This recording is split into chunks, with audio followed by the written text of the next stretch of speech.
Get Heavy Podcast, hosted by Craig Casamas and John Scheimer.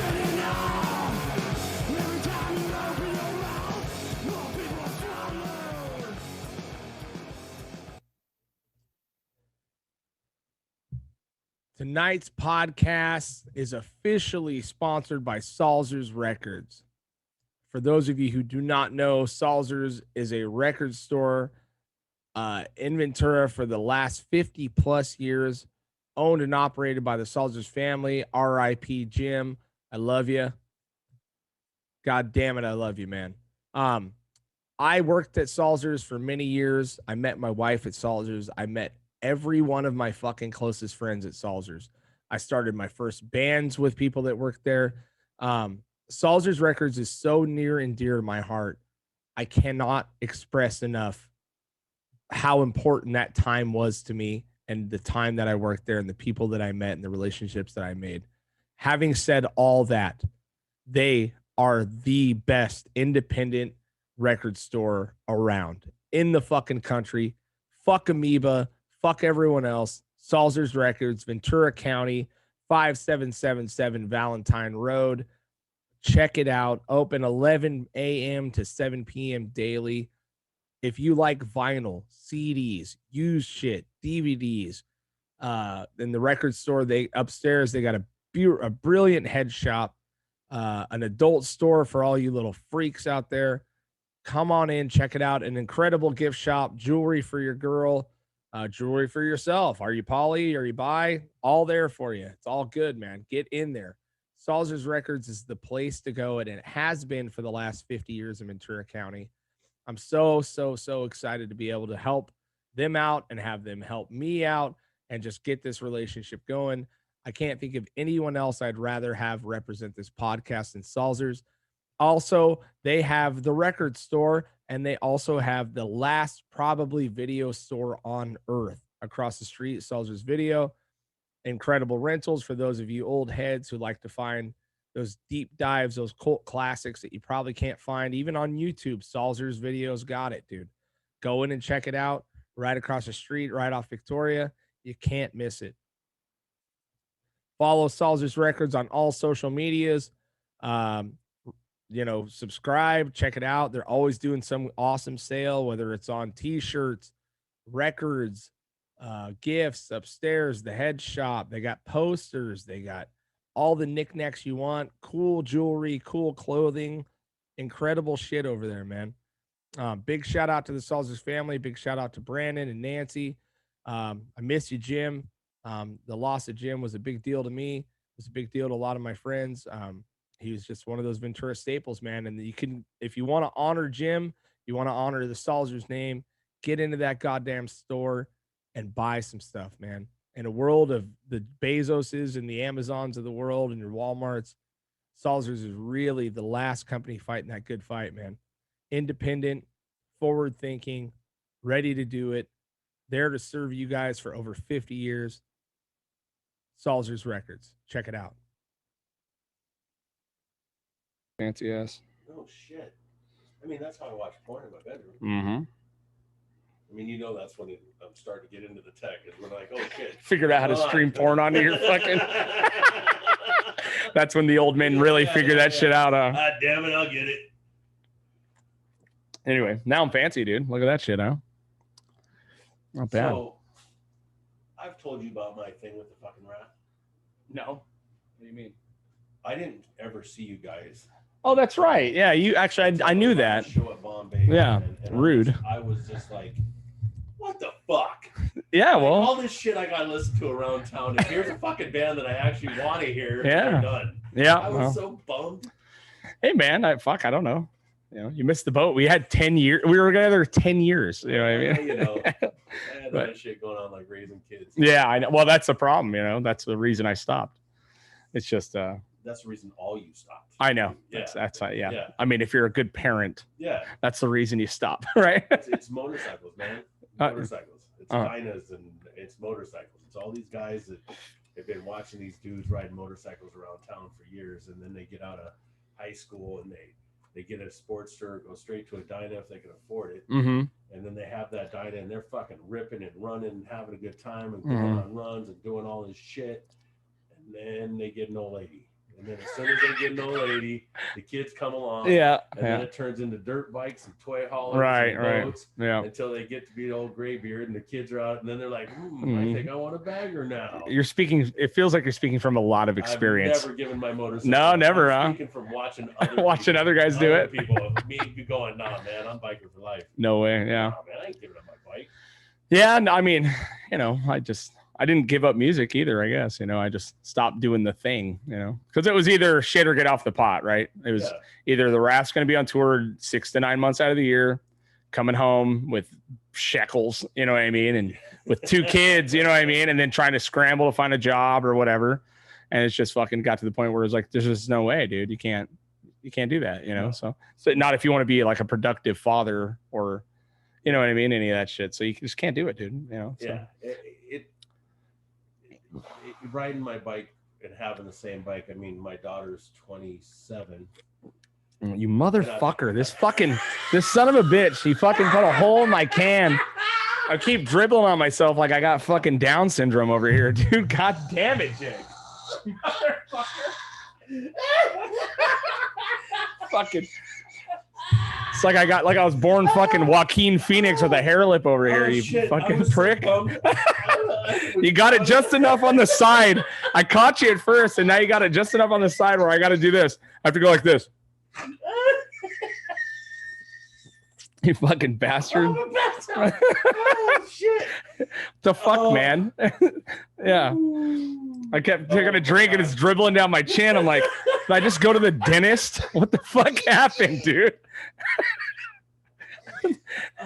Your mom ever do that shit to you? Take you to the dentist? Oh, fucking get you all numbed up. Mom and dad never took me to the fucking dentist. Are you kidding me? Well, let me clarify. It was Western Dental, right? I mean, that's where we went. Yeah, but Western Dental is why I had such an issue with dentists. Yeah, that's why everyone has an issue with dentists. I went into Western Dental and I was getting some dental work done, and the little Asian lady went to go stab me in my face with that needle. And like this. Dude, she hit a nerve or something. And I reached up and latched onto her wrist, and I know that I gave her the death grip, and then reached up and I pulled her hand out of my mouth. Do that again, but come back. There you go. There you go. Like this. You better stop. Speaking of needles. Yeah. So yeah, man, she pretty much said, "You get out." Yeah. Oh, really? She booted you. Kicked me straight out. Yeah, they fucking immediately kicked me out. I mean, they would just, the rare times we could get there, right? I had braces. I ended up with braces for from 6th grade summer to 11th grade. Like I had fucking braces and the whole right. I mean, it was a fucking nightmare, dude. And but when we would go to the actual dentist, they would they would just torture you, dude. It was like, hey, new guy off the street, you want to stab this kid in the face? But my mom would take us, and she thought it was so fucking hilarious. She would take us all to the dentist. We're all fucking numbed up, right? And then she'd take us to like In-N-Out or Wendy's and get us Frosties and milkshakes. And so now we're trying to drink these milkshakes, which is super good for you right out the dentist, right? Definitely go as soon as you get a cavity filled, definitely go eat a fucking chocolate. But the funniest part is that now we're all just dribbling shit out of our mouths. And we look like we belong in a van, dude. You know what I mean? Fucking all of us just chocolate and vanilla and strawberry. Then she'd like take us to a store, It's fucking terrible, dude. Yeah, I know exactly what you're talking about. It's fucking brutal, man. It's like, what the fuck? What kind of joy does that? I mean, as a parent now, I understand. I totally get it. Yeah, that's payback for us being little bastards. Right. Yeah. Right. Fuck. Let me watch this. Oh, dude. Yeah, it was fucking endless with that shit, dude. She would, and what people just like, unless you really, I mean, I don't know how many people even kind of get this nowadays, but like, there was no going to the doctors. Yeah, no. Like, we didn't go to the dentist. There was no Western Dental when I was in Washington. Right. That didn't, like, there was, I didn't go to the dentist until I was in my teens, but we also you didn't go to the doctor unless you were dying. Shit was falling off. And totally. even then, like my brother fell through a plate glass window in my grandma's house, and he cut his arm up from wrist to elbow. Yeah, gouged his arm up. Definitely, probably needed stitches. Definitely needed stitches. Yeah. My dad took him to the emergency room, Mm-hmm. and they go, "Do you have insurance or money?" My dad's all, "No, I ain't got shit." Yeah. And they go, "Well, we can't do anything." Wow. Yeah, this was pre the law that you can't do that. Yeah, They exactly. told Yeah. my dad, and my brother left without stitches. Damn, dude. Yeah, just gonna let a kid bleed to death. Ripped. Yeah. My brother, I wasn't there, but my brother was like, "Oh my god, dude, your dad went off. Like he just fucking lost his shit." Yeah. You know. Well, I mean, it's so shitty, dude. It's the one thing. I'm a general. Not conservative at all. I'm generally in the middle of things, right? Yeah. I mean, as far as that shit goes, but I mean, universal healthcare, dude. How is that not? How is it not a thing? Like, I mean, I understand how it's not. I understand why it's not. You know what I mean? When it becomes making money over fucking people, if they're gonna make money, right? But it's just so fucking asinine to me that you have to scrimp and save and kill yourself to get out of medical debt. And isn't it? Oh no, medical debt you can wipe off. Student loans is the other one that you can't. Medical debt. If you file bankruptcy, right? Medical debt doesn't really, like, you can't, like, there's a lot of things it doesn't do. Student debt, that's another just crazy tragedy. Yeah, like, it's insane. It is travesty. Yeah, it is.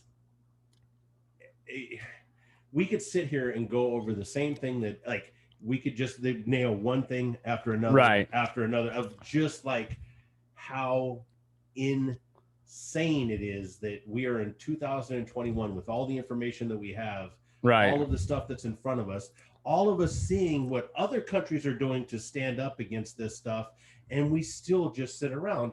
And then if somebody does stand up, whichever way they stand up, the other side ridicules what that side's standing up right, for. When if you just calls you a piece of shit, middle ground, totally, it's, dude. You know what I mean? Like, we used to all stand up about, like, oh, these, because the conservatives and stuff have always been kind of a little bit more proactive in standing up.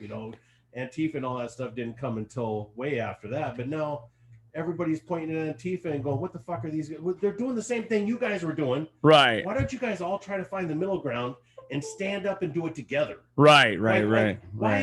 Why are we concerned about all this stuff, this little minute stuff, when we should really be going, like, we have to have healthcare. Yeah. We have to, like, if you are like, okay, we're pro LGBTQ, let's just blanket it and call it the alphabet mafia, right? If that's where I can't keep them all. I want them to take care of whatever they want to take care of. I have zero fucks given as far as, like, and, like, I just want everybody to be happy. Be you. Do you. Makes Got it. No difference to me at all. So let's make sure that you guys have that healthcare as well. Let's make sure that, the urban community has that healthcare. Why are we arguing about the little things between us when we can get together and make shit happen? Yeah, but here's what I wrestle with constantly, right? Is like, how do we do it? What do you do? Because the only this is, besides getting all these fucking lobbyists out of the politics and money out of politics and big pharma out of politics, how are you going to do that? Like, as a normal fucking human, right? Like, the only way we are going to achieve that is to completely boycott, right? So that's what I always think about, is like, if you want to make a fucking huge difference in what the oil industry does, stop buying gas for fucking 2 weeks. If you want to make a massive difference in what fucking pharmaceutical companies do not fucking buy prescriptions, right? And yes, obviously people need them, whatever. But if you want to, the only way you're going to make a change is to hit them in their pocketbooks. And no one's willing to sacrifice that, because everyone needs Xanax. You know what I mean? Like, or they need their Adderall, or they need their fucking Vicodin, or what it doesn't. Yeah, but it's like, I don't take them very much. Oh, dude. I don't either. Yeah, there's a reason for it. You know what I mean? Too good. Yeah. Yeah, they do the goddamn job. Xanax and a beer or something. Yeah. But that's the thing. You have to hit them financially, right? So how long are we willing to hold out to make a fucking statement? Because obviously protesting doesn't do shit, right? I mean, you can tear apart fucking Portland for 3 more months, and what changed? No, nothing, right? I mean, nothing fucking changed. I mean, incremental small changes, but if you really want to hit these motherfuckers and get healthcare and get fucking these cunts out of the fucking way, you have to hurt them financially. And it's the only way you could do it is to rise up and boycott product, boycott fucking gas, boycott big pharma, boycott fucking Amazon, boycott Walmart, all these things. You know what I mean? How fast would these guys change their fucking tune if no one was shopping? How fast, like, how insane is it that all of these son of a bitch. all of he got me, these dude. Google, like everybody, like I went to look at something today and Google had the rainbow on there. Right. Like how quick they are to just jump on board to be part of something. Oh yeah. They don't care. It's just financial. They really don't. I mean, there might be some people in there that do, but for the most obvious, part, obviously, I in the last, yesterday or in the last week, I listened to like 2 different books on audio. Oh yeah, what? And one is called The Devil in the Grove. It's okay. About, Marshall Thorogood, who was a black lawyer activist from the 30s. Yeah. When it mattered. Yeah. Well, so when you needed that motherfucker. That's what's insane is like you read. No, it's still like when you listen to this book on just how insanely fucked up it was for these people that are just trying to live a life and work and do this stuff, and they're just trying to do it after like their parents were in slavery or they were part of slavery. Right. And they're just trying to just like, I just want to drive home. Right. That's it. And not be accosted. Yeah. I don't know if you know about the Groveland case. It was I don't. 4 black guys that got accused of raping this white woman, 30s or 40s.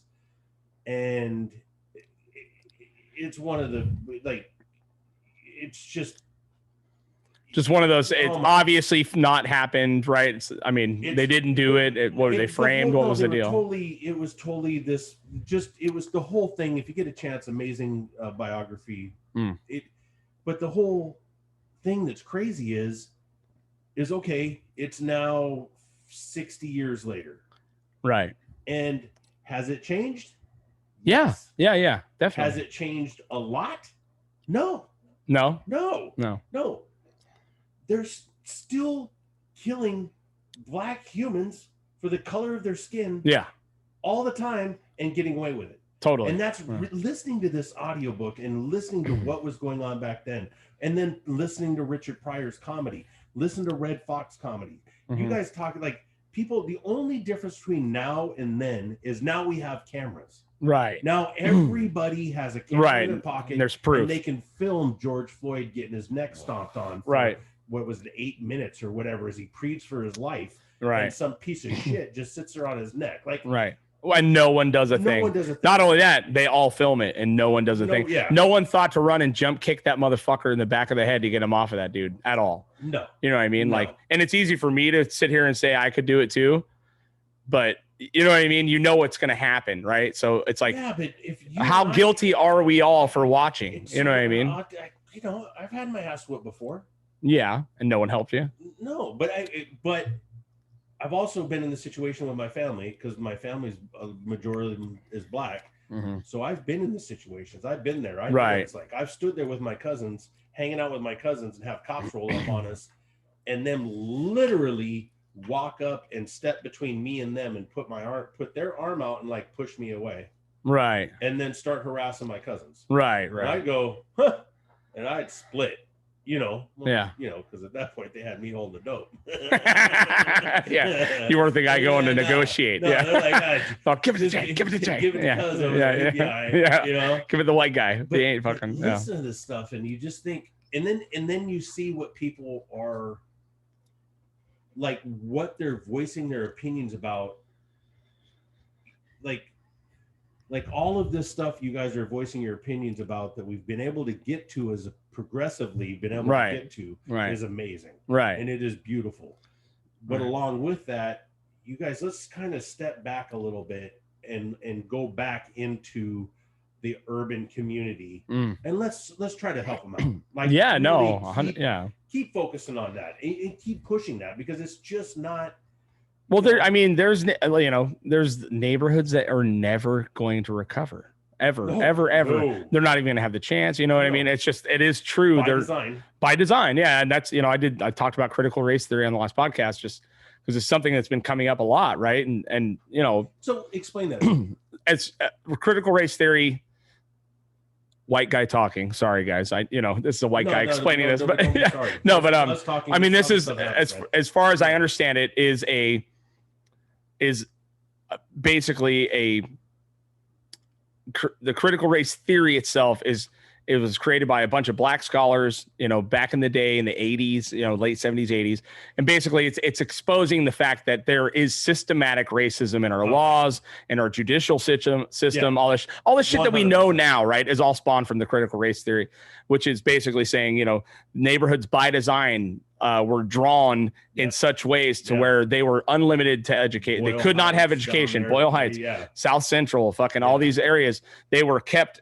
The way in which they would draw district lines, and this goes above and beyond a lot of things, but the way in which they would draw district lines would allow X amount of people to not be able to vote, X amount of people to not be able to fucking get bank loans, X amount of people to not fucking be able to go to the good school that's right next to them because this district line has been drawn in such a way.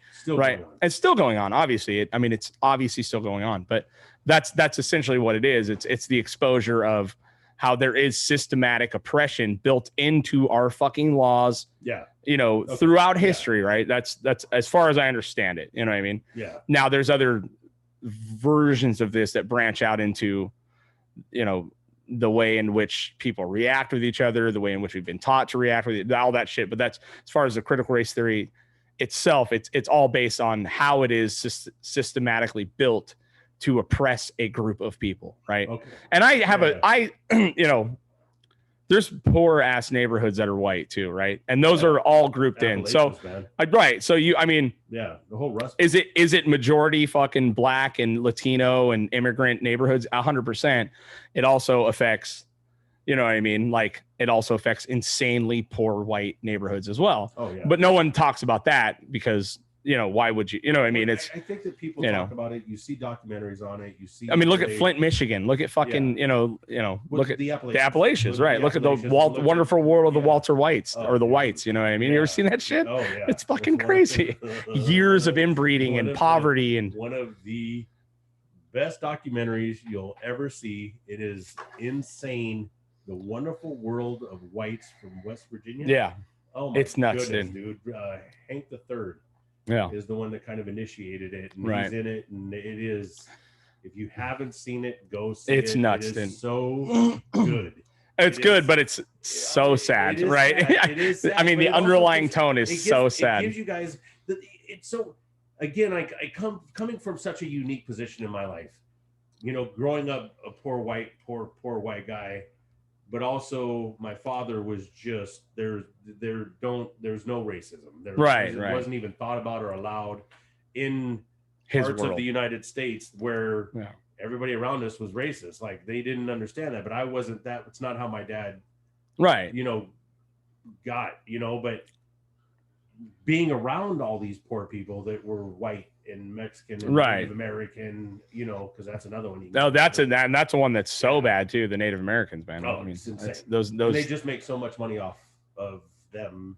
And and they're just, but we give them money. But no, you give them a minimal amount of money with no opportunity to work. So then you have these humans that are, as humans, we're designed to get gratification and self-worth off of being able to do something, to be able to work, to be able to provide, to be able to do this stuff. So if you just be like, here, it doesn't generate positivity. It keeps you at a base level of Vicodin and it's just enough to get through the day. Is that and that's how they feed you. They give you just enough to get through the fucking day. Welfare is not enough. Welfare, you know what I mean? And all these things. I grew up so fucking poor, but so my problem with everything, and I don't have a problem with critical race theory at all. I 100% believe it. It's absolutely fucking true, but I have a hard time defining it as only Black and Native American, and I define it as a poverty, right?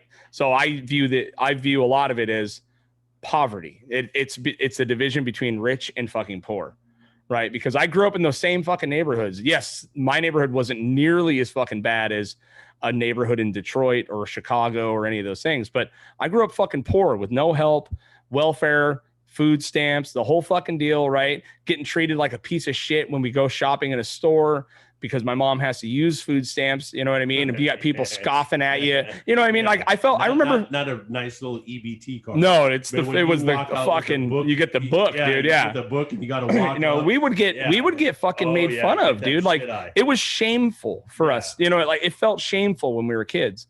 And I'm sure for my mom, it wasn't. You know, she worked 3 fucking jobs and still needed it. You know, so my whole thing is it's a lot of poverty, right? It's just poor fucking neighborhoods. That can be white, that can be black, that can be Latino, Hispanic, whatever it is. But it is systematic. It's fucking absolutely systematically 100%. built in, right? Also, when you think about this, think about how the black population is only 13% of the United States. Okay. 13% of 300 million is all. Right. 13% of 300 million. Right. And they're overwhelmingly the number one. 100%. Yeah. So, like, we have opportunity. Yes. Yeah. You and I both come from an extremely poor environment. Yes. And without a whole lot of effort, like, we were able to work our way into positions where we own nice houses and we have good families, and right. You know, I don't have to live in the ghetto. Right. You know, but 100%. If I was one of my cousins, I don't have to work as hard as he did.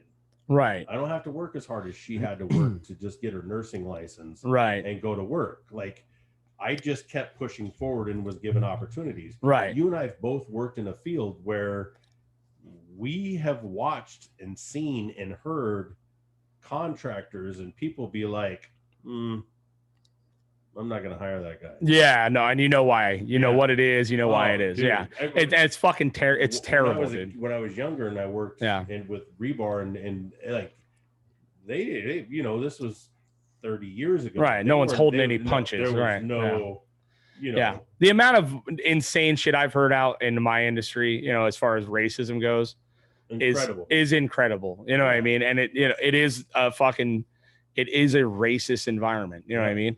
But also it goes both ways. Some of the Mexican dudes I worked with are the most racist humans I've ever met. Right? I mean, they are racist against black dudes. You're like, oh my God. Okay. Hold on. Not against whitey. Yeah, no, against black dudes. You know what I mean? That is a next level racism, 100%. Dude. I you know, and there's no lack of white guys that are racist, but I'll tell you, a fucking old school machismo Mexican. Oh my God, he's racist. Dude.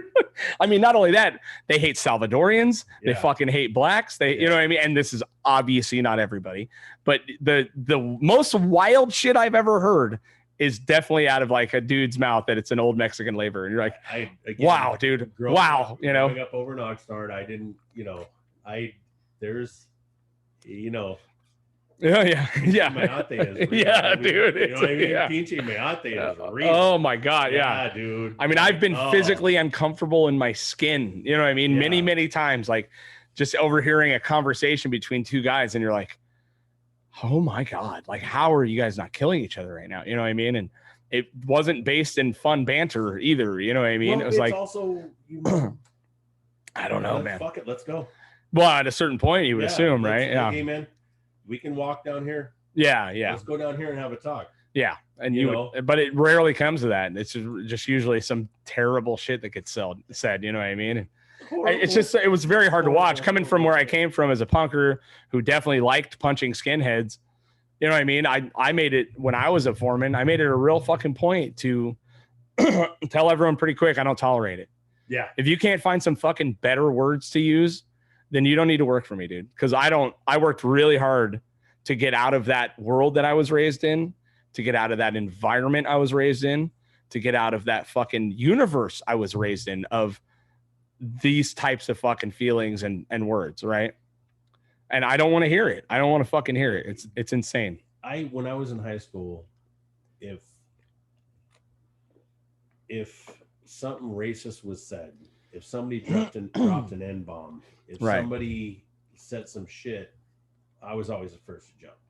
Yeah, well, good. You know, I mean, yeah. I'm hanging out with my cousins and whatever, and we're you know, they're my family.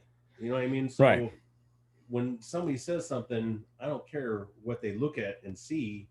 To me, you're offending my family. Totally, and you know, but then I went away for a while. I did some time, and I had to get out, and I had to kind of get my shit together. Right. And in doing so, I moved to Ventura and started doing security and being a bouncer and working at these bars. Holy shit. Yeah. Yeah. Oh my God. Yeah. Because these people don't know me. No, You of know, course. if they don't hear me talk and you look like a racist. And I do, you know what I mean? Like, and I had the same thing. I'm a big white guy with a beard and tattoos. Yeah. Everyone else thinks racist. You know what I mean? Yeah. And that's what I dealt with in Lancaster. You know what I mean? Oh, It's dude. like, And it was weird because I'm like, bro, I'm not the dude. And they're like, what's up with you, cracker motherfucker? I'm like, hey, I'm not the guy, man. Like, when there's like, because I use brother a lot. Right. Yeah. You know, I call a lot of people, and I have a lot of brothers. I have a lot of sisters. And that's a biker thing, though, but it's right? Also, too. You it's know, also an AB thing. It's also an Aryan brother thing. Oh, is it? Or I don't know if it's so much AB, but when somebody walks up to me, it's like, "Hey, brother." Yeah. That's a lot different than me going, "How you doing, brother?" Yeah, yeah. You know what I mean? Yeah, like, yeah. But because you see this that hard R. It's that hard R, dude. That's what it is. He's got the white shirt. He's got the tan dickies. He's got the shoes. And he walks up and he's all, "Hey, brother," and you're just like, "Yeah, man, no." You got the wrong brother, man. I'm more of the soft A. Yeah, I'm the soft A guy. You know what I mean? I'm not a hard R guy, man.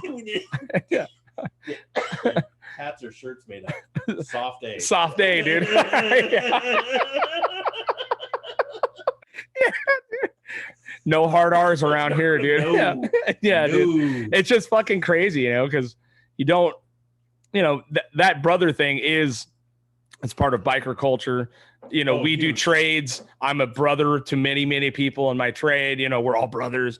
It's all built in, right? But that hard R is, you know, at a certain point when someone says it to you, you're like, "Yep, no, not wrong guy, bro. Yeah, not the guy, dude. You know what's up immediately. You know what's up. Yeah, you know? And it's fucking no fun, dude. And it's sad, and it's fucking sad, right? Like I spent many years just being pissed at the ignorance, and now I just view it as like sad. It's so fucking sad that like you haven't grown enough to where you can really see how dumb you sound. You know what I mean? So, like, but this is where you were talking about a little while ago when we were talking about systematic racism. When we're talking about that, it's kind of along the same lines.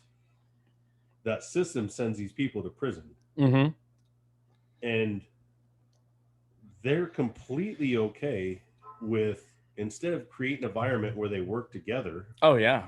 Segregation let's immediately. Segregation going. Let's keep them fighting each other. Is that a product of the prisons, or is that a product of the actual? I think that the prison or the actual in general just society, like the actual prison population. See, that's what I don't know. I've never done any time, so I'd like to know how did you deal with it being not a racist, right? When I went to jail, I just went to jail in county, and I did a year. I went up to the farm. Oh, okay. It was before they shut all that stuff down. Right. So, I mean, I did have some white dudes walk up to me and go, "Hey, man, you're going to come hang out with us, and you're going to be in our car. Right. We're going to be doing burpees and push-ups and lifting weights all day, every day. And you're going to hang out with us," because I was playing dominoes with the brothers in the Mexicans. You know? And it wasn't a problem. Well, it wasn't, you know, I didn't even think about it at that level. Right. You know what I mean? Yeah. But I, in my head, like I still think about this to this day, where I'm like, man, what the fuck would I have done if I had gone to prison? Dude, I know. What would I have done? Yeah. You know what I mean? Like I know, like, how am I going to be like, these are my nieces, this is my nephew, right? This is my brother-in-law, who's like the patriarch of the family, right? And he's, you know, he's as dark as this. Right. Church dog. Church dog from Oxnard. He's got that Wesley Snipes complexion. Dude, when he smiles when his eyes light up, man, he can light up a whole fucking campsite. You know what I mean? Hey, he can fucking burn some fucking tri-tip too, man. Fuck him. Fuck Mark. I got you, Church. Where you at? I'm only saying this shit because I know he doesn't even know how to operate his phone.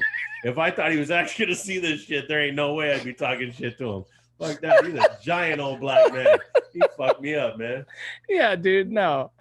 Yeah. So, no. Yeah, man. But what would you do though? You know what I mean? That's what I would think about because I have no idea. I've never gone to jail. I've never been to prison. You know what I mean? But what do you do? You go to jail in Ventura County. It's the essays. It's period. Right. It's Chica's. You know, I had that covered, man. You know, I was. You know, I had my little. You know, I didn't do high school hanging out with white dudes. Right. Yeah. So but the whole thought process and thinking like, hey, there's a chance I'm going to go to prison. And then like my nieces, whom are the loves them, I fucking, you know, they're my babies. Right. Like I can't put their picture up in my bunk.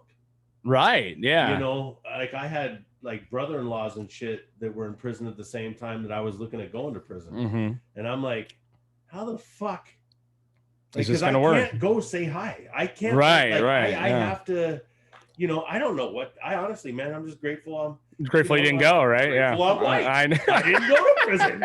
You know what I mean? That's real right there, bro. That ain't no bullshit. I'm grateful I'm fucking white. If I wasn't white, I'd be in prison right now for the rest of my life. All right, for some bullshit. Oh, you know what I mean? Yeah, that's totally true. Yeah, most of it was bullshit, but there was some things.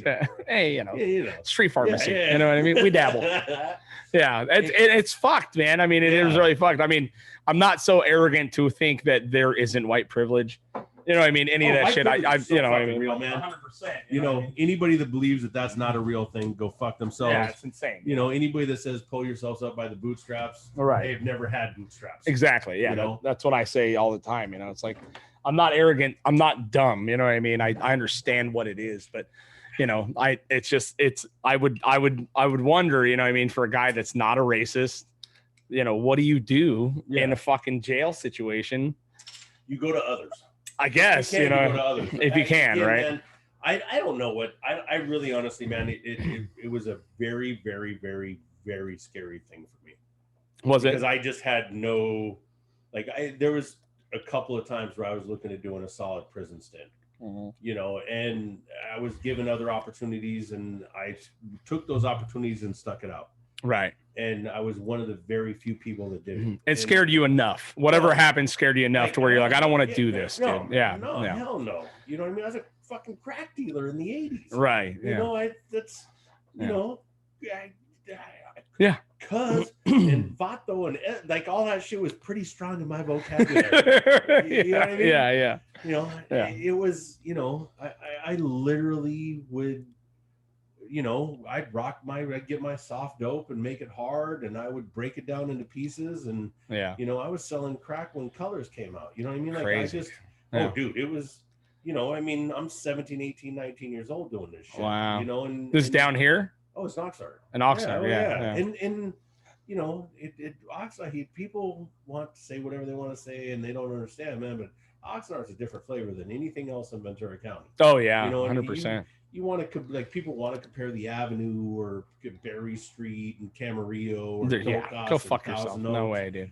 And Oxnard is no, you know, they get busy down there, dude. I mean, you know, there's definitely been times where I'm down there and I'm like, I am in the wrong fucking spot. You know what I mean? But also I've never been scared like that compared to like a neighborhood in Detroit or a neighborhood in Philadelphia. And maybe it's because of Detroit? Yeah. Oh, yeah. You have? Oh, yeah. Touring. Yeah. Oh, dude. Okay. You want to hear my Detroit story? Oh, yeah. So we played in a place called Hamtramck, which is a Polish neighborhood in the middle. It's like 7 Mile, that whole M&M area, right? So we play a show, and I can't remember what the fucking place is called. But I mean, it is bad, dude. Like, it looked like a fucking movie set bad, right? Yeah. So we're driving through. It's like burnt house, gutted house, copper's gone. People are walking in and out, no doors, one okay house. You know what I mean? And we're driving through these neighborhoods, and then all the signs are in Polish. So it's like a full Polish immigrant neighborhood, right? Did you get to eat? No. Maybe we did. Obviously a fat man. Right. All I can think about is how are the pierogies? Yeah, no, there's no pierogies over there. I mean, there was, but you're not. Anyway, so we finally get to the place, right? And The venue's cool. I mean, but we have to load in shifts. Like you cannot leave the van unattended for any amount of time. They pay a security guard to sit outside. It's a fucking terrible neighborhood, right? I mean, it's so bad. And so we're, you know, it's going okay, but it's, you know, it's a combination of people completely strung out on meth and crack and straight Polish hardworking immigrants, right? I mean, it's such a wild world. Side note. Right. This was in what years? It would have been mid 2000s. Okay, right. So meth was actually prevalent. Oh yeah, it was big. It was a big deal then. Yeah. Okay. It was probably in the 08, 09s ish. Okay. You know what I mean? Yeah. Like, because growing up, when I grew up, right, the only person that had meth or did meth was me. Oh, really? Yeah. Yeah, because I had a couple gay guys that I got this insane meth from. Yeah. It was so good. It was fucking crazy good. So good. It was incredible.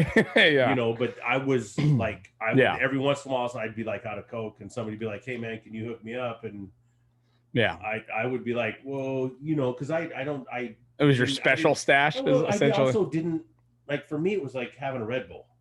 Oh, really? You know, I'd chop up a little line, I'd scoop it up, I'd put it in a cup, and I'd stir it up, and I'd drink it. Oh, you drank it? Yeah, weird. Because I didn't want to snort it because I knew it'd fry my fucking nose. Right. So then I would just go to work. Oh, okay. And then, you know, and you got shit done.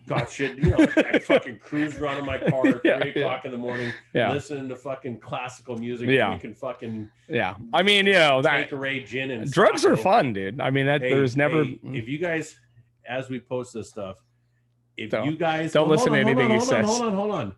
If you know what Sacco is, and gin and Sacco, if you know what Sacco is, if you're that fucking old, just say something, man. Yeah. What's up? Put it in the comments. Hit Big J. I would love to know how many people actually had Sacco. Okay. That shit was delicious with a little bit of Tanqueray. I don't know what it is. And a cool. All right. You know, a cool. You gotta have a cool. You can get that cool, that Tanqueray at fucking 3 o'clock in the morning. Hey, after baby. You just did a giant bump. Yay! Living life.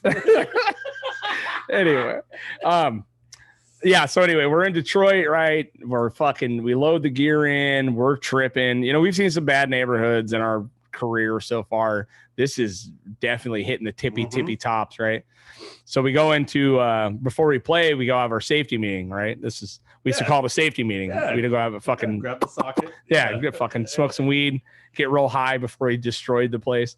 And then we're sitting in the van, and we're in the on a corner of an intersection. In one corner is a dude smoking crack or meth, whatever it is. The other guy, there's a guy fiending. He's rolling around on the ground, screaming, throwing trash around, right? So it's like across the street. We're like, dude, help the guy out, you know? But we're watching, and there's a fucking beat up old Beamer. Looks like a movie set, like spray painted. It had been abandoned for who knows how fucking long, trash everywhere in it, right? And so we're fucking sitting there, we're like, this is crazy, dude.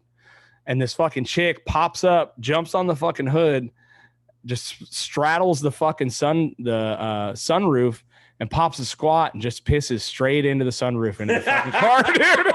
You're like, and we're like, whoa, you know, we are tripping, God, dude. Yeah. And it just fucking shimmies it up, keeps on moving, dude. And you're like, this is the porta potty? Like, what the fuck, dude? Yeah. And then, you know, we end up talking to people, and we're like, what the fuck is up with this place? And they're like, that's pretty bad, right? Yeah. I was like, yeah. And one of the guys carries a gun with him all the time, 24 hours a day. He's like, I pull my gun like once a week on somebody. Just get the fuck away from me. You know, like pull my gun, just like, get the fuck away from me. You know, and you're like, oh my God. But when you talk about this systematic fucking oppression, this is it, right? This is a neighborhood that will never fucking recover from what's happened. Probably because people like you are selling crack. Hey, look, man. It's fucked, nice, you know. Too. I want to live in a good house. You know what I mean? I do you have major regrets from that shit back now, or how do you feel about it? There's some things that yeah. Definitely. I'm not saying you need to feel like total dog shit, but when you hear that people sold crack to ghettos, You know what I mean? And you know that's what helped rip him apart. But obviously, there's so much more to it than that. Been, like there's people that I know that I used to serve back in the day that I know. I had one cat specifically, man. I won't say his name. Yeah, please don't. But I liked the dude. Yeah, he was a really good dude. I liked him a lot. Yeah, and if I needed a new TV. He was a dude to talk to. yeah. If I needed a stereo, he was a dude to talk to. He was a stealing motherfucker. Yeah. But along with that, he was a smoking fool, man. And it later on, caused him to have strokes and all this other shit. Yeah. I definitely, like, honestly, am I going to lose sleep over it? No.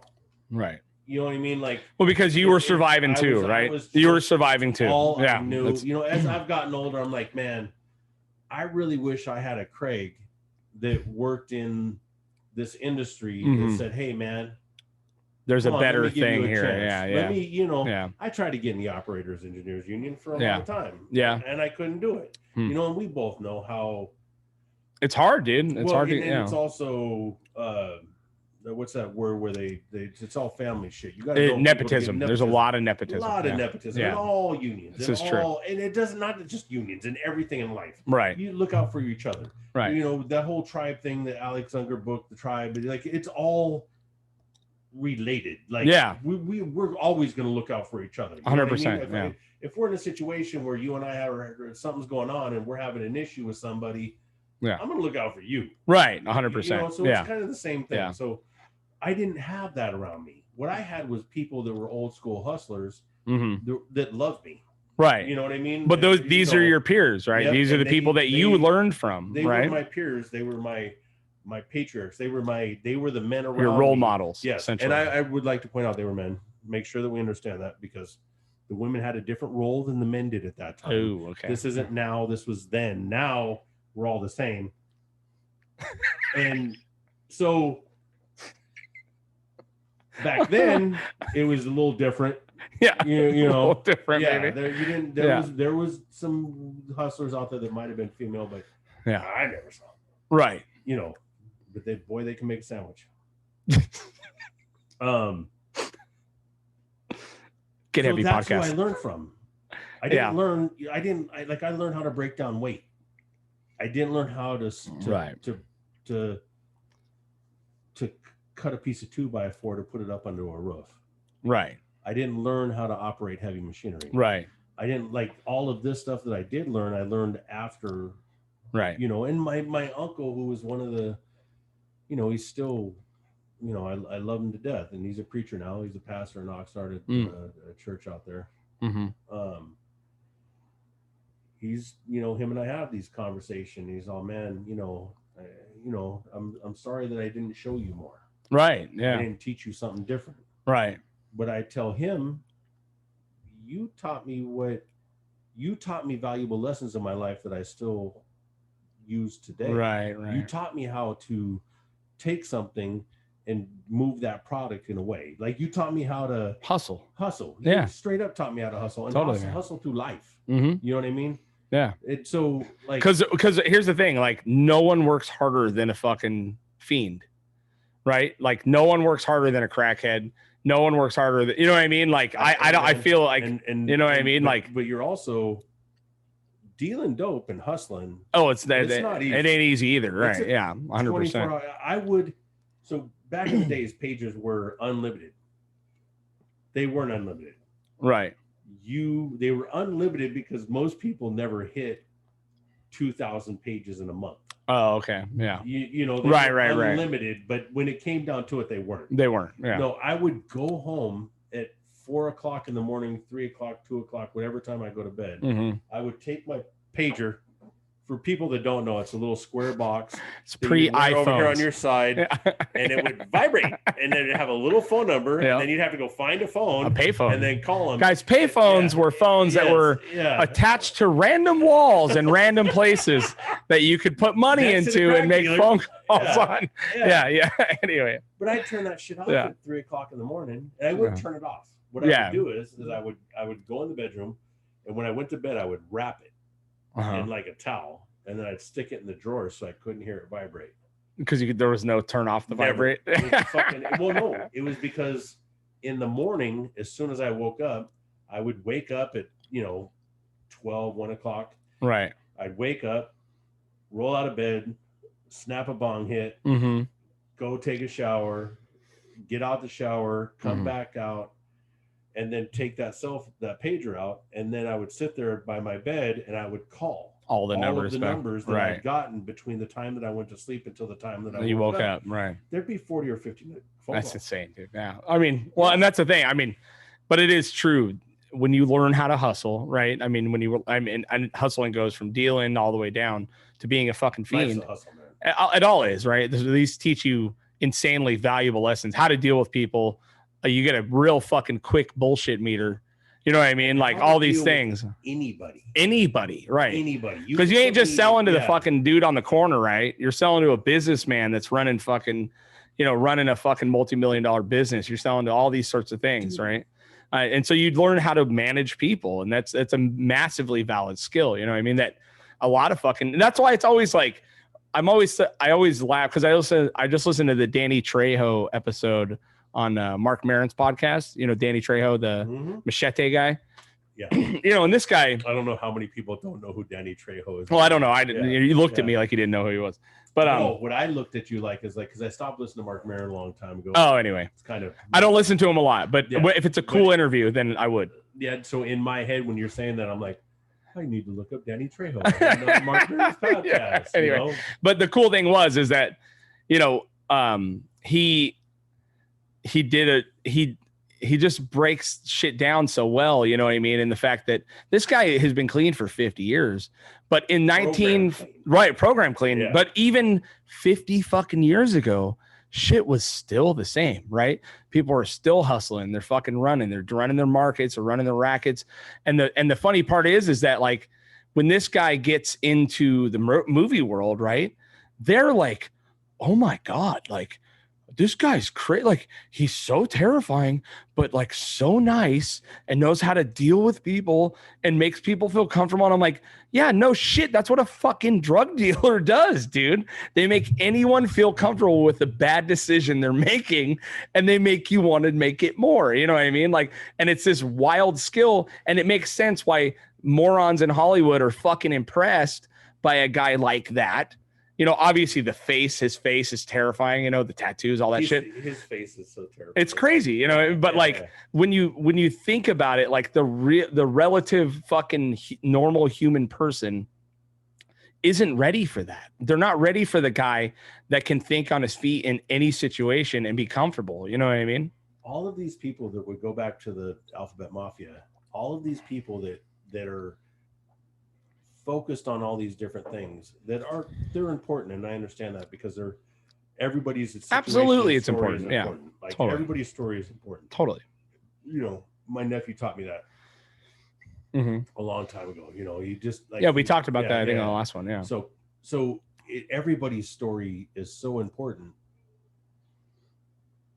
but there's levels to it. When you are at that Trejo level, or you go through like dealing with the things that I would have to deal with, and having to be that chameleon, having to change your colors, whether according to the situation, right? Yeah, 100%. If you put me like I whatever situation you can put me into, I normally can figure it out. Just to figure out, right? There's the alpha. There's this. There's that's the woman that you want to, you connect with or whatever. Make sure that you got a good plate of food.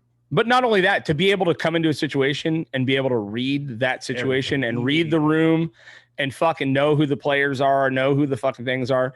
And it has nothing to do with you being inauthentic, right? I mean, you're still going to be you. You're always you in your situation, but you know how to come into a formal fucking dining room and act and fucking hold court and have fun. And you know how to come into a fucking dive bar, you know what I mean? At a punk rock show and do the same fucking thing. It's the same, you know what I mean? It's the same skill set that goes so far that a lot of people don't know. You know what I mean? You put me in a formal dining situation. No, I mean, I'll do good for a while, but after a few cocktails, you're going to be hanging around are going to be a little less. Yeah, you know, or maybe a little more. Folks, the cool folks are going to be there. Yeah, you know what I mean. You start to weed them out, rather. I know you know this. I absolutely know you know exactly what I'm talking about. You get us all hanging out together, and we start talking shit. You know, that crowd really starts to split up. Yeah, but the people that aren't going to be around, they fucking, you know. Fuck them. Yeah, what are you going to do? Like my dad always said, fuck them. Dude, I'll never forget. Because my grandpa is that person, right? My grandpa is, my dad's dad is the most charming fucking savage I've ever met. I mean, he is, I've said this before, but he is Al Swearingen from Deadwood, right? He's such a fucking savage of a human. He buys and sells mining equipment. He is a self-made fucking multi-millionaire many times over. No one knows, you know what I mean, how much he's really worth. But this guy has money. He'll make 80 grand in a 5-minute phone call. This guy fucking hustles. And you can put him in any situation and he will charm the pants off the waitress, fucking have everyone rolling. He's holding court because he has that much people skills, right? But I've also seen the other side too, where when he's had enough of you, right? And we were at, I went on a cruise to Alaska with my dad and him, my grandfather, and his, you know, current wife. And the reason I went was because my dad just divorced his wife and already had bought the tickets. He's like, "Hey man, I don't want to waste the money. You want to go?" I'm like, "Fuck yeah, 7-day cruise to Alaska. We'll take it." Right. So we go to these formal dinners, right? And you literally have to dress up, the whole deal, right? I've been on a cruise. Yeah. So it's fucking weird. It's interesting, whatever. But we're at this fucking dinner one night and my grandpa wears a hat. He wears a hat every fucking day of his life. He ain't taking it off for a motherfucking thing. Like cap. A ball cap, like a Panamint Rock Mining Company. It's his hat, right? Okay. It's his company, but it's a trucker hat, right? Yeah. And this fucking waiter would not get it. He fucking told my grandpa to take that hat off because it's formal, right? So you're not supposed to have any hats on or anything like that. This fucking waiter comes up to him 2-3 times and he goes, "Sir, you know, we're eating dinner. Fucking my grandpa's talking, blah blah blah." And this guy goes, "You know, you're gonna have to remove that hat. There's, you know, blah blah blah." And my grandpa doesn't even skip a fucking beat. He grabs this waiter's fucking tie and just goes and yanks it fucking straight to his face. He's not even looking at him. And he goes, "I'm going to fucking kill you before I take this fucking hat off," and just releases him. And the guy's all like just backs away, you know what I mean? And it's in the middle of a half a joke. You know what I mean? Like he's setting up for a fucking joke or something. He's not playing. He is not fucking playing, dude. But the way in which he fucking handled this dude, it was so like I think I'm the only one that saw it at the table. You know what I mean? Because I'm enamored by him because he's a savage. He's a terrifying man. Yeah. But he's also was the best grandpa ever. You know what I mean? To me, terror. Yeah, he's still around, still kicking, doing his thing. But you know, how often do you talk to him? Fuck, every few weeks. He calls to tell me I'm not doing my job all the time. It's fucking it's a whole nother story. But we talk a lot, you know, like pretty often. Okay. He's highly entertaining. Yeah. Anyway, I want to hear that. Oh, it's so good. But you know, just the way in which he operates, it's like he gives no fucks, first of all. He's got more money than God. You know what I mean? And he's not going to listen to this fucking 22-year-old kid tell him to take his hat off. No. But I've never seen fear in the eyes. And he didn't even make eye contact. He just like drug this fucking dude down right to his face. Right? The kid's like, you know, like choking. He's all, "I'm going to kill you before I take this fucking hat off." And they just like, just like dude, you know, and you're like, oh my God, like this is a man that can operate in any situation on earth and he's going to be fine. I really think that the world would be a better place if there was more men like that and maybe it was more acceptable. Yeah. I don't think it's a maybe. I think that that's got us to where we're at now. You know, and I know that definitely in certain ways for sure. You know, it's not, nobody wants to say this or hear this or whatever. I you know, but that machismo, that fucking masculinity, right. That testosterone level of what goes on with that, it keeps things kind of going in a way where there's not such a convoluted like everything is so kind of whitewashed and watered down right now, as far as like everybody's kind of like going off in all these different directions for these different things, and like going like what we talked about in the beginning of all this is like like if we had more people, men, women, whatever, I don't care, if we had more solid people that had that solid stance of like, I am not taking my fucking hat off. Fuck you. I will fuck you up. Yeah. Shut the fuck up and leave me alone about my fucking hat. Right. Yeah. I'm fucking talking with my family, motherfucker. Yeah. This motherfucker paid $10,000 to go on this cruise. Dude, you know what I mean? Yourself. Yeah, exactly. Leave me the fuck alone. Yeah. Yeah. So having more of that, whoever it is, I don't give a shit. Right. Just people that stand up and go, no, stop, man. Fucking stop Leave it alone. Stop it. We're sitting here just like, I don't want to hear your bullshit. Right. You know what I mean? If you don't like this thing or that thing, whether it's this person or that person, stop, man. It's micro shit that doesn't matter in the big scheme of things. Yeah. Because there are massive microaggressions. Yeah. But no, I mean, you are right. I mean, there's nothing wrong with having a kinder world. There's nothing wrong with someone, you know what I mean? There's nothing wrong with people treating people better. Yeah. There's nothing wrong with any of that. Right. And I think when we talked about it earlier, what's that? Are the savages going to go away? I mean, they've been going away since World War II. They've been going away, but they're still here. Yeah, some. Yeah, they're still murdering. They don't operate the narrative. If there's not, and it has changed that much, then people should let their kids go out and play. Well, yeah. I mean, you know what I mean? Like pick one.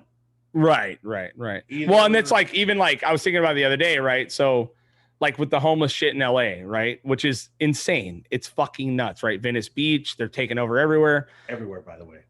No, I know. It's everywhere. Portland, everywhere. Texas, right. And everyone's terrified, you know, they call them the unhoused, all this shit, right? But the fucking craziest thing was finally they had this press conference at Venice Beach with some fucking massive councilwoman or whatever. And in the middle of it, some chick tries to come up and stab her, right? Some homeless, like crazy chick, right? And so basically the sheriff at that point, who's obviously just swinging big dick, he goes, okay, this is out of control and I'm fucking clearing this motherfucker out. So 2 days later, they're like, get your shit, you know, and they're fucking, and it's like, yeah, obviously there's a massive conversation here. What happens, blah, blah, blah, all this stuff, like people should be housed. But when you're fucking terrifying people in their own neighborhoods, this sheriff just I mean, he, you know, I don't know who he is, but I just thought it was so fucking funny. He literally is like, this is ridiculous. And I'm going to fucking clean it up. Like I'm going to usurp Newsom, fucking, whatever the LA mayor is. I can't remember his name now. It's irrelevant. But he's like, no, I'm fucking clearing this motherfucker out. And everyone's like, thank God that someone fucking did something. You know what I mean? So what, how are we on time? Fine. Okay. We're right about an hour. Okay. Yeah. So here's what I wonder, and here's what I think about, and here's what like I just think like I really appreciate how much people care about other people. Totally. Yeah. Like I love that, man. I love how much they're like, we need to call them the unhoused. Yeah. Unhoused yeah. Whatever. All that stuff. You know, that's all fucking awesome. But along with that, when I'm rolling through these places and I see these little pop-up tents and shit going, I put myself in that situation. To be the homeless person? Yeah. You know, okay. I think about like, hey man, what would it be like if I'm like the one?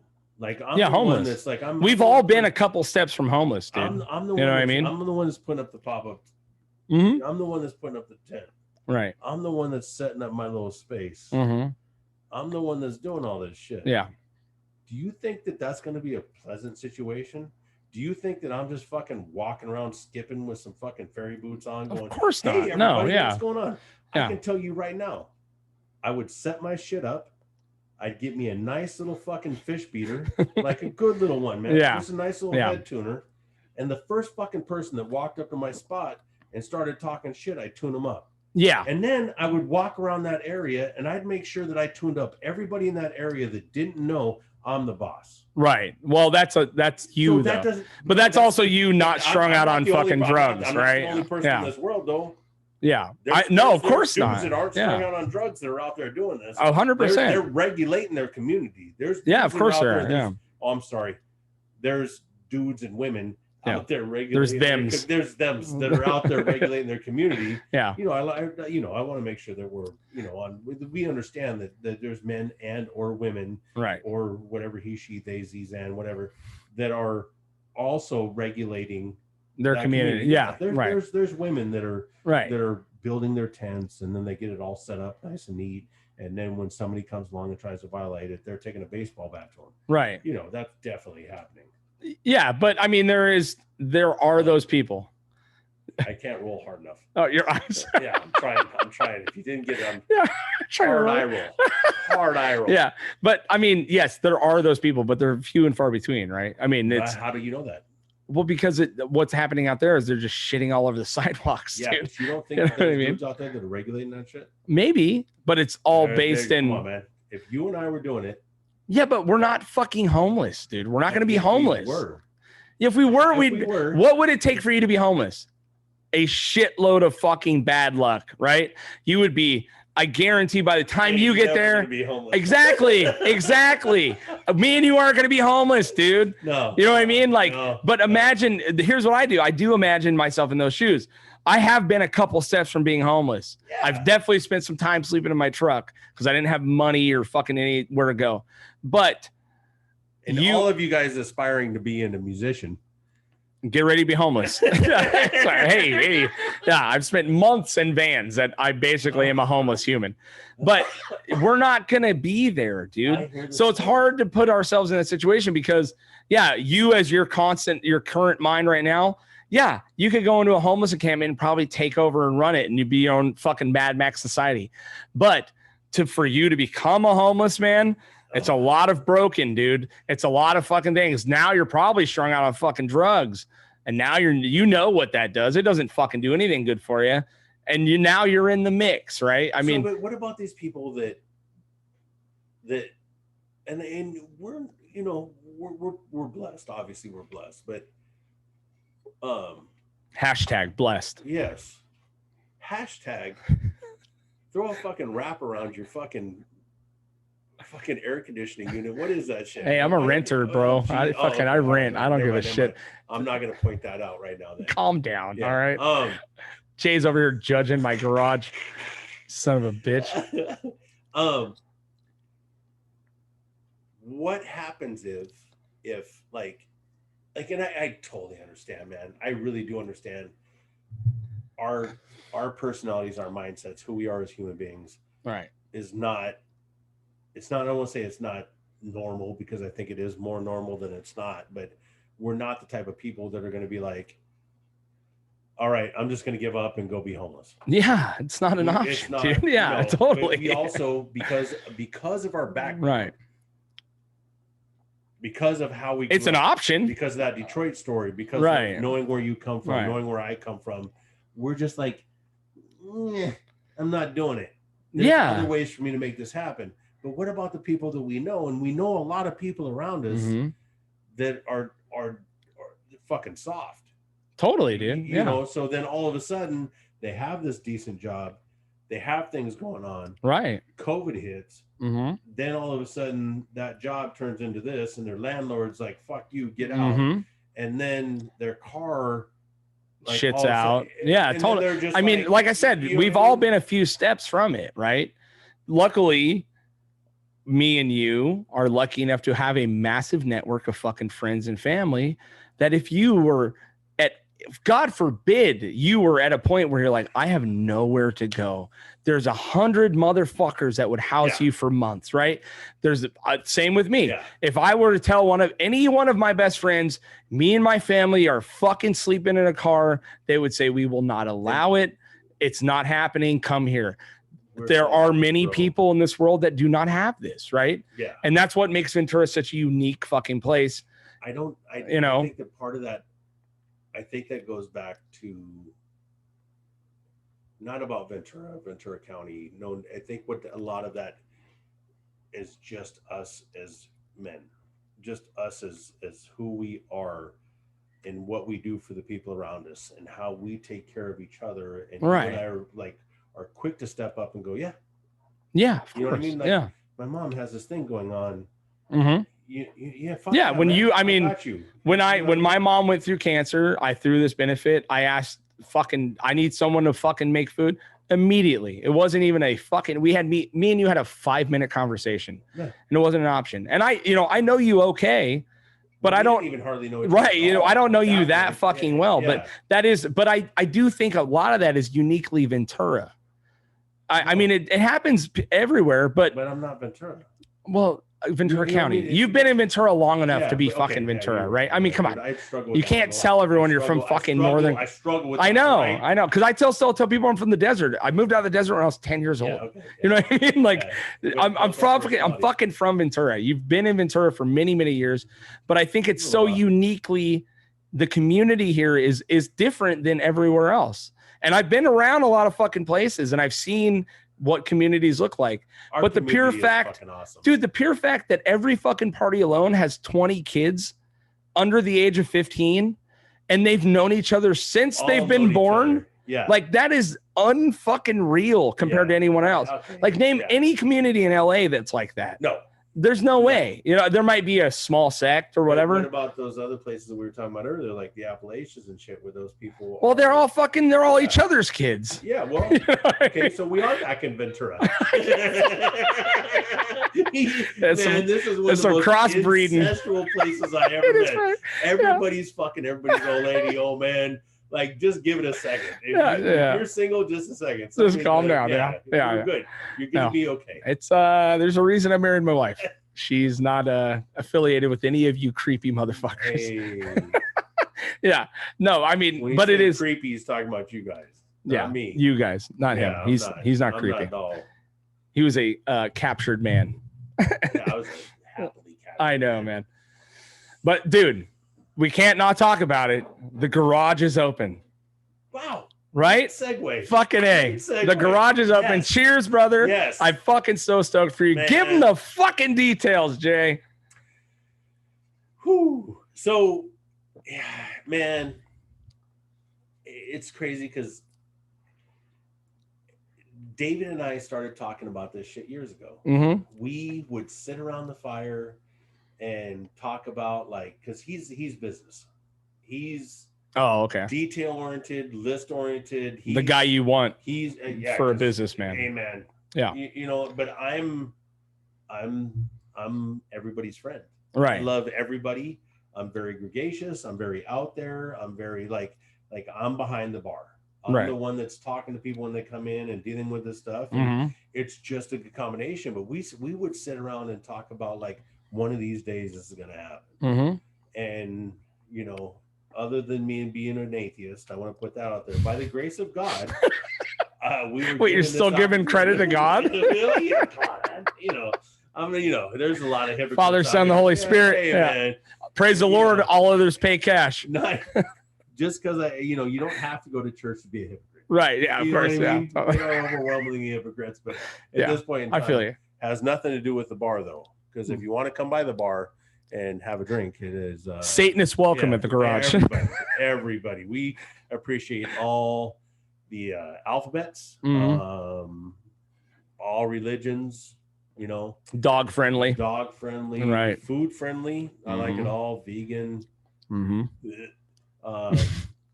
Whatever else, we're in it.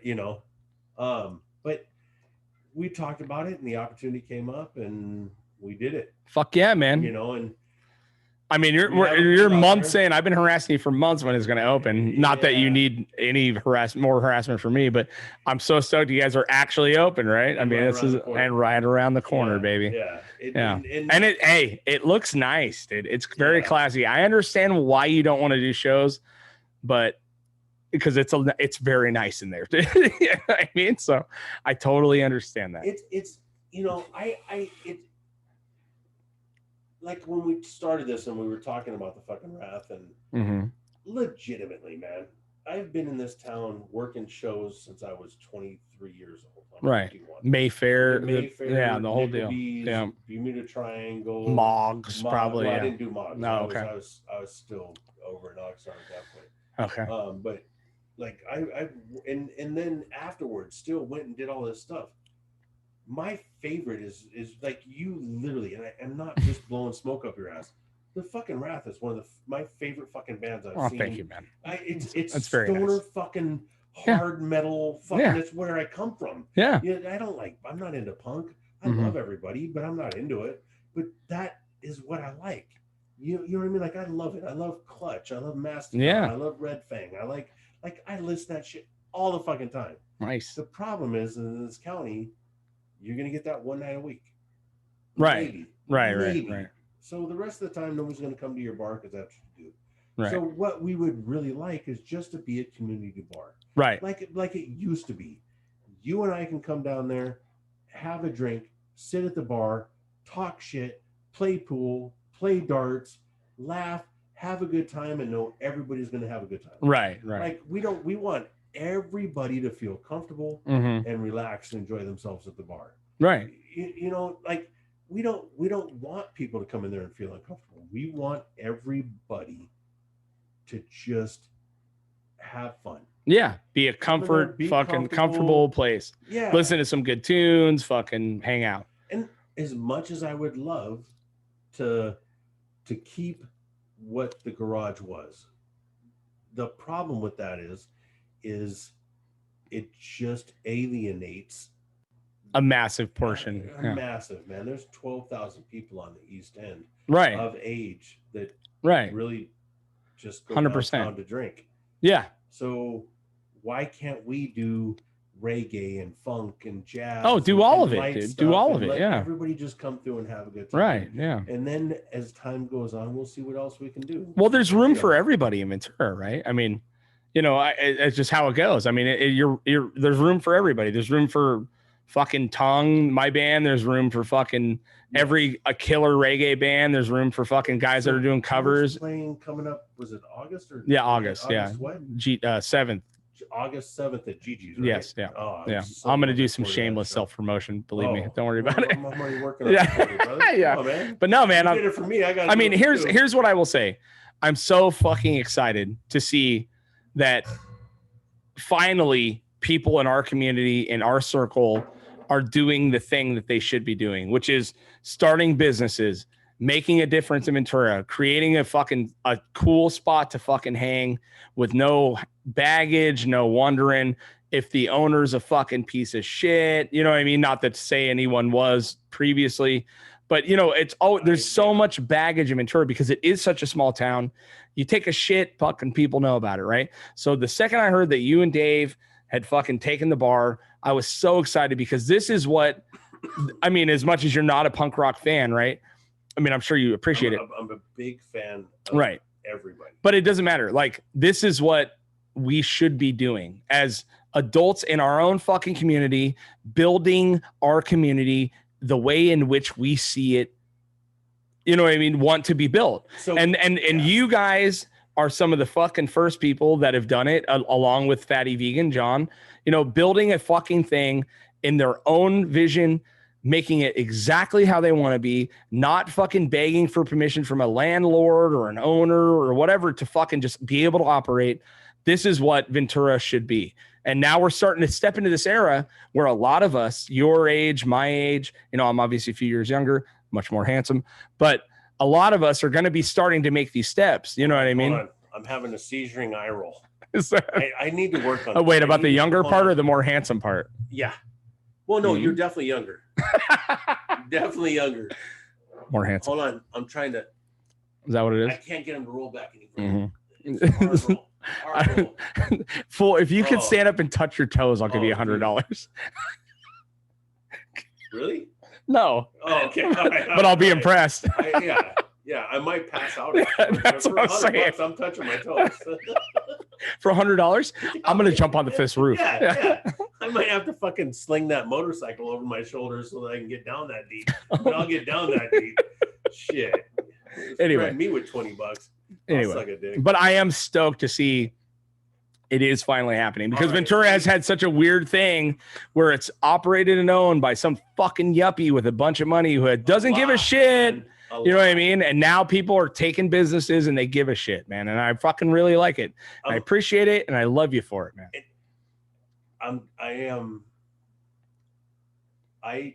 In this conversation and what you just said, I really appreciate it deeply.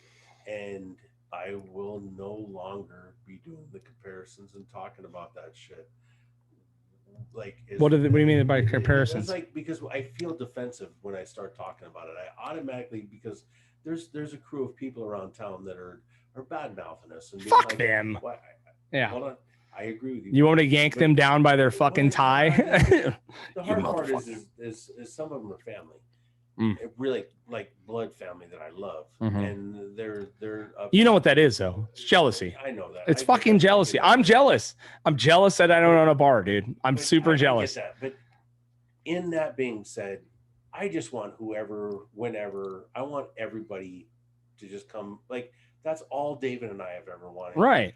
Is for people to have a spot where they can feel comfortable and drink and listen to good music. Yeah. That's great, man. That's it. That's all we want. And you got it. You fucking got it. Give them the address. Where can they follow you? Come on, Jay. It's Scandia Avenue, 1091 Scandia Avenue, behind Scandia Liquor. That's right. Lodge. I'll be dancing on the bar tonight. Or next to it. Which will be next to it. Yeah, by the time this comes out, you'll still be dancing in the bar. Oh yeah, okay. Nice, totally. Nice. Yeah. You know, just appreciate everybody, man. I love you guys, and I really appreciate having the chance to sit here with Craig. And I love you, man. Do this, man. We're gonna do some cool shit, right? Live podcast, maybe. Let's fucking do it. We're gonna we can do it about that. Yeah, we got cool shit coming up, man. Yeah. I don't know if this helps at all. Hashtag Bert Kresher. If you guys can, please hit Bert up. We'd like to be on his podcast. Hashtag the machine. Hashtag two fat fucks and you. Hashtag we love the machine. Hashtag. I actually find him super annoying. I fucking don't like him. I've grown to not like him. I liked him a lot, and now I don't like him. But anyway, fuck you, Bert. You're fat. Can you not do that right now? Yeah. I'm just trying to get us a chat with him so that we can do this. All right. We can do that. Oh, gotcha. Okay. So, yeah, Bert, please. I'm a big fan. Hashtag the machine. Hashtag Tom is fat. Fat. Oh, yeah. Speaking of which, let's talk about Thick Boy. What is that fucking those spandex you wear? I love it, dude. Thick boy. Yeah. I'm a thick boy. Yeah. Really neck and head. Well, it's definitely not penis, dude. Yeah. I'm definitely a grower, not a shower. Yeah. I got some of these active he went straight out and got some. He was all like, hey man, fuck this. My balls are sweaty too. I'm done with it. Totally. I'm gonna throw some powder on them and I'm gonna get me some sport shorts. Get me some talcum and some fucking 7-inch seams, baby. We're on it. I fucking love it, man. Yeah, man. Love you too, bro. Go to the garage, guys. Everybody, Scandia. Follow the Garage Bar on all social medias. What are we doing? The Garage Bar on all social media. All right. Big J. If y'all don't know, you know. Look it up. Honestly, man, you guys can find us if you want to. Let's just have a good time, man. Fuck yeah, man. I'm looking forward to doing more of these with Craig, and we appreciate you guys. Love you guys. Again, hashtag the machine. Hashtag Bert Kresher. I know that we only got about 500,000 people listening to us. So if you guys can blow him up, we would really like to sit down and talk with him about his weight issues and really get him on track. Yeah. Totally. I think me and Jay could really help you out, dude. All right, guys. So let's see. What do we got? Follow us on all social medias, Get Heavy Podcast. Check out the YouTube page. Hit that fucking notifications bell for all the videos that are coming up. Let's get that bad boy going. Check out all the new merch at the local shop /.com/Get Heavy Podcast. We got fucking, we will be having shorts with logos coming on and sweatpants with logos here at the end of the month. We got t-shirts, we got coffee mugs, we got dog tags, all kinds of awesome shit. Quick turnarounds, high quality shit. And check out the Patreon, patreon.com/Get Heavy Podcast. These episodes come up 1 week earlier, and you get early access, bonus content, all kinds of other shit. That's slowly grown. I really appreciate everyone that's on. We just hit 1,000 downloads on this fucking podcast. I cannot thank you guys enough. And sponsored by Patreon Tequila. Yep. Big shout out to Salzer's Records, our first actual paid sponsorship. 5777 Valentine Road, Ventura, California. 50 plus years of music, gifts, head shop, sex shop, and video store. If you're looking for a gift for anything, for anybody, I don't care what it is, grandma, grandpa, uncle, niece, nephew, whatever, I don't care. If you're looking for a gift, go to Salzer's. Right. Go to Salzer's, man. Period. Locally owned, family owned, been taking care of us for 50 fucking years, man. Like before we even thought about doing this shit, right. Jim was taking care of us. Go support him. Go support that shop. Go support his kids. Just like make it happen, man. You want to talk about the local and the Get Heavy podcast and the garage and all that stuff. He has been a part of everything that everybody's done in this county forever, man. Support him. I'm pretty sure my kid was made in your office, Jim. Yeah. So there you go. Yeah. Salzer's Records. Dude, other than us being straight, I think that we tried to give each other kids on our beards at some point. That's right. Yes. We definitely rubbed beards in Salzer's. On video. Yeah. It's okay. You just go to youporn.bigjfatcock.net. I got you. It's there. Me, Craig, bumping Nuglies, getting that little on. It'll be on the Patreon next week. Oh, dude, Patreon. That's it. All right, guys. Love you. Bye.